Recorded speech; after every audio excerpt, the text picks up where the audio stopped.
नमस्कार दोस्तों, आप सभी का स्वागत है हमारे इस नए YouTube चैनल के ऊपर। आज हम बात करने जा रहे हैं म्यूचुअल इंडेक्सन की कि म्यूचुअल इंडेक्सन होता क्या है, उसका क्या कोफिशिएंट होता है और उसमें उसका क्या वर्किंग प्रिंसिपल होता है।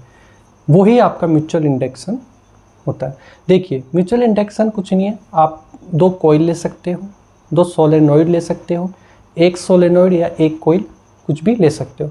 हम यहाँ पे जनरली जो बात करेंगे कोइल के उसमें रेस्पेक्ट में बात करेंगे।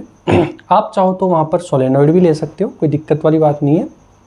दो सोलेनॉइड ले सकते हो, एक सोलेनॉइड एक कोइल ले सकते हो या दोनों कोइल्स ले सकते हो।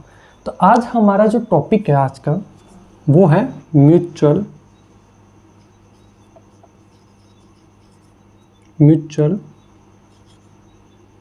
इंडेक्सन।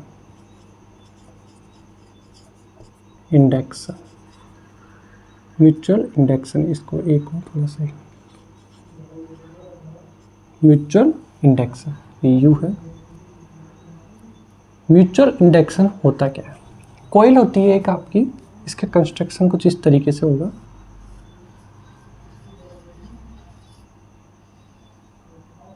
ये कॉइल है,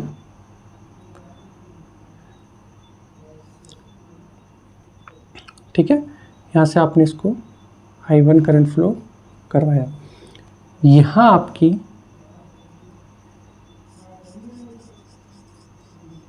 एक दूसरी कॉइल होती है,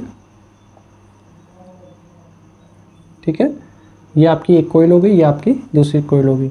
यहाँ पर जो फ्लक्स में जनरेट होगा वो φ1 होता है, यहाँ होता है φ2 और ये आपका E2 होता है। यहाँ जो भी इंड्यूस्ड EMF होगा वो E1 होगा। तो देखिए म्यूचुअल इंडेक्सन होता क्या है? आपके पास में यहाँ हमने दो कोइल से बात कर रहे हैं, ये आपकी एक फर्स्ट कोइल है, ये आपकी सेकंड कोइल है। आप यहाँ पर चाहो तो यहाँ दोनों सोलेनॉइड भी ले सकते हो, आप चाहो तो यहाँ एक सोलेनॉइड और एक कोइल ले सकते हो। ये आपके ऊपर डिपेंड करता है कि आपको लेना क्या है, आपकी जो इच्छा हो वो आप ले सकते हो। अब देखिए, जब आपने पहले कोइल के अंदर मतलब फर्स्ट कोइल में जब आपने करंट यहाँ पर फ्लो कराया, तो देखिए जब आप करंट फ्लो कराएंगे तो वहाँ पर क्या होगा, आपकी कोइल्स है या n नंबर ऑफ टर्न्स है, तो क्या होगा जनरेट, आपका मैग्नेटिक फील्ड जनरेट होगा B, जिसको मैं नाम देता हूँ B1। तो आपने यहाँ पर जैसे जैसे करंट फ्लो कराओगे तो आपका B1 भी बढ़ेगा, यहाँ आपको मिलेगा I2, ठीक। अब देखिएगा, जैसे जैसे आपने करंट फ्लो कराया वैसे वैसे इस कॉइल के अंदर आपका मैग्नेटिक फील्ड बढ़ेगा। तो देखिए इस मैग्नेटिक फील्ड की वजह से ये कुछ इस तरीके से होगा कि इनकी डायरेक्शंस, तो ये मैं इसको कुछ ऐसे दिखा दूँ, आपको शो कर दूँ कि कुछ इस तरीके से होगा। तो वो मैग्नेटिक फील्ड आपका इधर भी आएगा क्योंकि कॉइल बहुत पास पास रखी हुई होती है। तो जो मैग्नेटिक फील्ड यहाँ जनरेट हो रहा है ये B1, ये घूम करके यहाँ तक आएगा, इसकी इंटेंसिटी, ठीक है। तो आपकी ये फर्स्ट कोइल के अंदर जब आप करंट फ्लो करा रहे हो, अगर यहाँ कांस्टेंट करंट रहती है, अगर आपने यहाँ कांस्टेंट करंट फ्लो कराया तो यहाँ पर कांस्टेंट ही मैग्नेटिक फील्ड होगा और उस कांस्टेंट मैग्नेटिक फील्ड से आपका जो इंड्यूस्ड EMF है वो भी कांस्टेंट ही होगा। तो उसका उस वक्त इस पर कोई इतना इम्पैक्ट नहीं रहेगा। पर जैसे ही आपने I1 को इंक्रीज किया, जैसे जैसे आप I1 को इंक्रीज करोगे आपका मैग्नेटिक फील्ड भी इंक्रीज होगा, मतलब कि आपका E1, आपका φ1 इंक्रीज होगा। भाई ये आपका मैग्नेटिक फील्ड है तो ये आपका मैग्नेटिक फ्लक्स है। तो जैसे जैसे आपने I1 इंक्रीज करी, जैसे जैसे आपने करंट फ्लो कराया, वैसे वैसे आपका मैग्नेटिक फील्ड भी बढ़ेगा और वैसे ही आपका यहाँ पर मैग्नेटिक फील्ड के साथ साथ आपका मैग्नेटिक फ्लक्स भी बढ़ेगा। तो जैसे जैसे आपका मैग्नेटिक फ्लक्स बढ़ेगा तो आप क्या करेंगे कि सर E बराबर होता है आपका d∅1/dt माइनस आपको Lenz according to Lenz law होता है।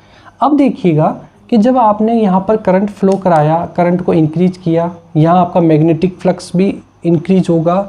उस मैग्नेटिक फ्लक्स की वजह से, इंक्रीज होने की वजह से आपका यहाँ पर इंड्यूस्ड ईएमएफ भी होगा।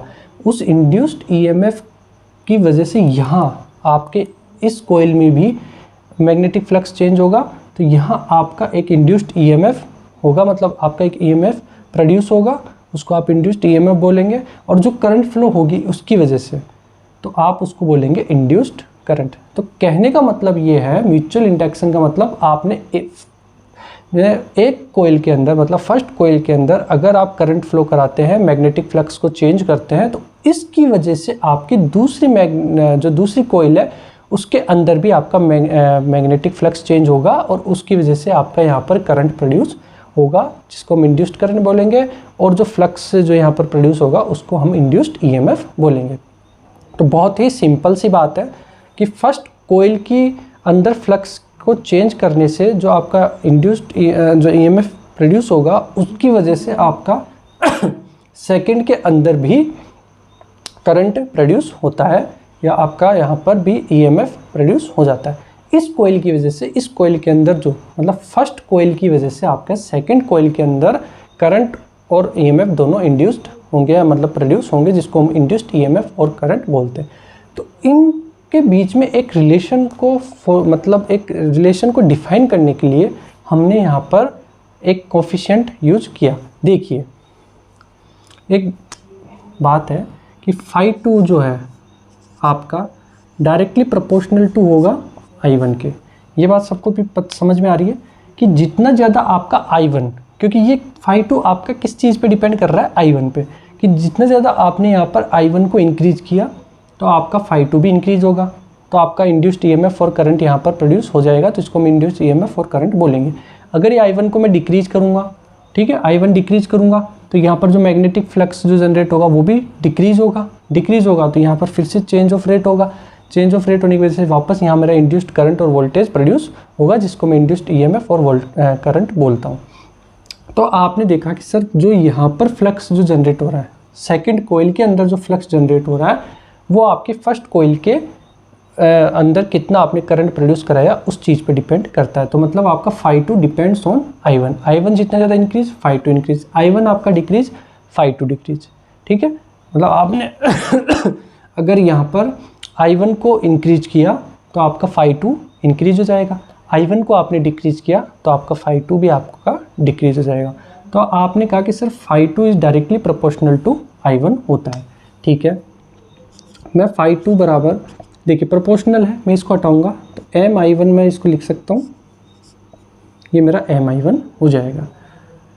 अब आप देख रहे हैं कि φ2 बराबर MI1, ये जो M है ये कोफिशिएंट है, यही आपका म्यूचुअल कोफिशिएंट होता है, इसको ही हम म्यूचुअल इंडक्शन कोफिशिएंट बोलते हैं।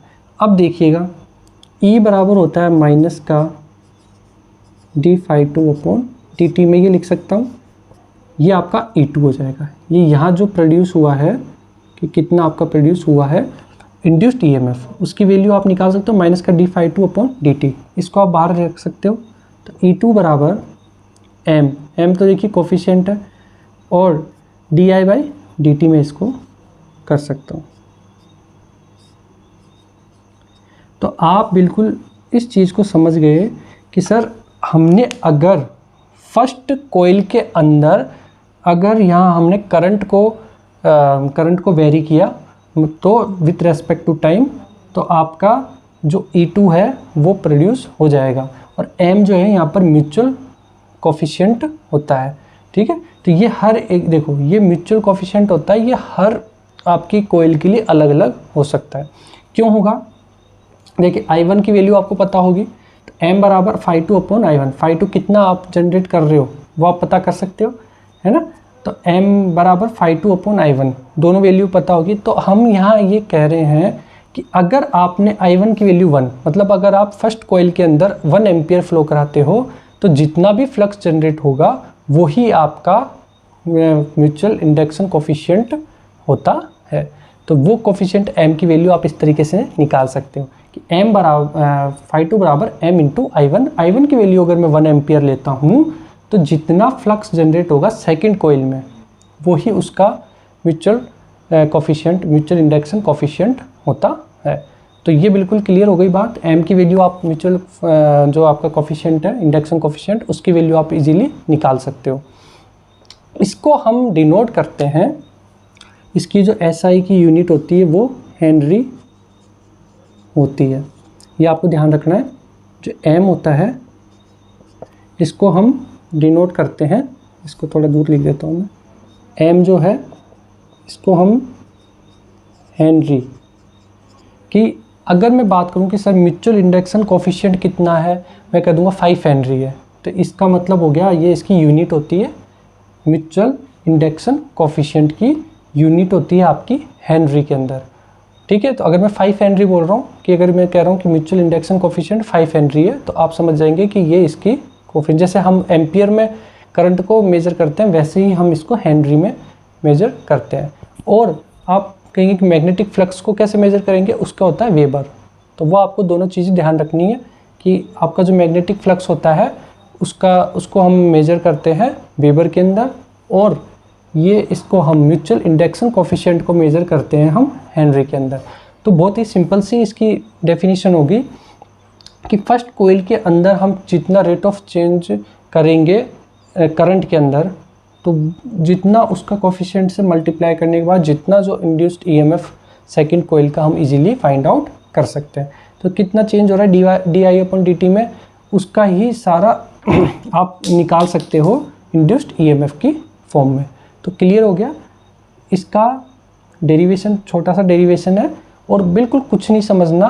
एक कोइल की वजह से दूसरी कोइल में अगर हमारा करंट या हमारा वोल्टेज प्रोड्यूस होता है तो वो उसको हम बोलते हैं आपका म्यूचुअल इंडक्शन। म्यूचुअल इंडक्शन का मतलब हो गया एक की वजह से दूसरे के अंदर आपका ईएमएफ जनरेट होना या ईएमएफ का प्रोड्यूस होना या आपका करंट प्रोड्यूस होना दूसरी कोइल में।